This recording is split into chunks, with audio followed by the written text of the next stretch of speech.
प्राचीन शहर व्यापार और दैनिक जीवन से गुलजार है, लेकिन सामान्यता की आड़ में भ्रष्टाचार छिपी महामारी की तरह पनप रहा है। मूर्तियों की प्रचंड भक्ति और बुरे कर्मों की छाया के बीच नूह एकमात्र धर्मपरायणता के प्रकाशपुंज के रूप में उभरते हैं। उनकी आवाज़ अडिग विश्वास के साथ गूंजती है। अल्लाह के आसन्न दंड की उनकी चेतावनी शहर के शोरगुल में गूंज उठती है, तंग गलियों में पश्चाताप की एक हताश प्रार्थना की तरह। लोग नूह की चेतावनी का उपहास करते हुए उसे पागल करार देते हैं, और उनका हंसी ठिठोली वाला स्वर चौक में गूंजता है जब वे चिल्लाते हैं, हाँ, यह पागल कौन है? हम तुम्हारी कयामत की बातें क्यों सुने? लोग आगे कहते हैं, देखो इसे, बकवास कर रहा है। चले जाओ बूढ़े आदमी, हमारे पास तुम्हारी कहानियों के लिए समय नहीं है।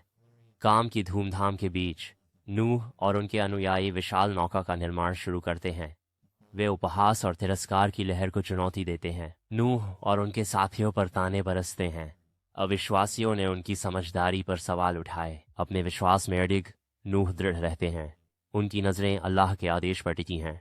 उपहास की आंधी चल रही होती है। एक विशाल जल प्रलय पृथ्वी को निगल जाता है, सभ्यता के सभी चिन्ह मिटा देता है। बाढ़ के अजेय पानी से बचने के लिए हताश लोग व्यर्थ भागते हैं।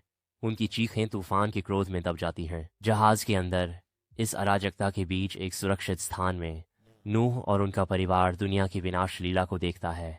उनके चेहरे दुहक और राहत के मिश्रण से भरे हुए हैं। नौका तूफानी जल में कटती हुई चल रही है।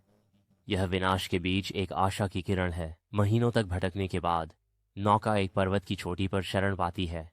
प्रलय का पानी घटने लगता है, नए संसार की शुरुआत का संकेत देते हुए। नूह, उनके परिजन और उनके साथ के सभी विश्वासी नौका से बाहर निकले।